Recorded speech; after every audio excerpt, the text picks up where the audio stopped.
In logic, there are 3 things that Christians should strive to do. Know what they believe, know why they believe it, and to share it with others. I don't know why I'm talking in this voice. Now, sometimes when you're sharing it with others, those others may not agree, and they may want to start an argument. You may have to take a stand as to why you believe what you believe, and explain that to the person. That person could be anticipating your belief. So maybe they already had an argument formulated in their mind. If you have not already formulated an argument to defend against their viewpoint, you could be in a world of trouble. Here is an example. I believe the earth was created by God. I mean, that's what the Bible says. So you believe the book of Genesis is true? But what about the contradictions in it? The Bible says that plants were created on the 3rd day, but the sun wasn't created until the 4th day. How did plants exist without sunlight? Also, how did Noah fit all the animals into the ark? And where did Cain find his wife? Anyway, I believe the earth has only been around for a few thousand years.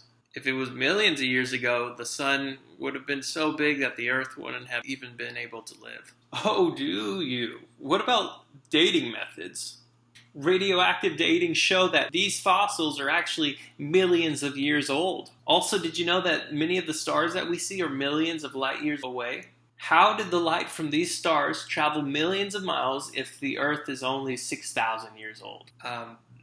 Anyway, I don't think humans evolved from apes. Humans and apes are vastly different. I don't think it's so ridiculous. If you compare man to that of a chimpanzee, you'll find that we're 99% the same. Also, numerous fossils have been found of animals that were half ape and half man. Let me get back to you on that one.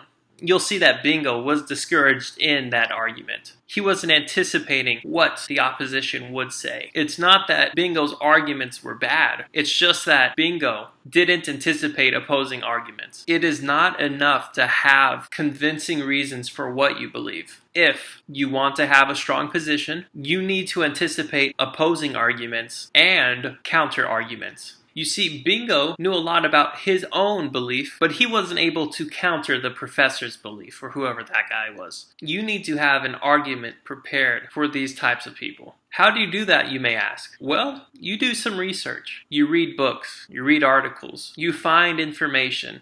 This information will help you form a counter argument to be used in the future. Here are our thinking tools for today to help us anticipate arguments.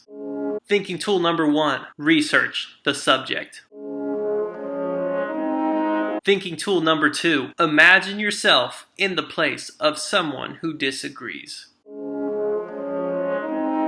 Sometimes, if you are in an argument and someone has an opposing belief and you weren't anticipating it, you may not have the answers at that moment. But after that situation is over, you know, now I can go formulate an argument in case someone else brings up that subject. Take Bingo, for example. If he was talking about creation and the Bible, and he wasn't ready for this gentleman to talk about evolution, well, now Bingo can go home, read up on how to counter those types of arguments, but also how to better strengthen his argument. Sometimes you don't know what to research until you experience it in life.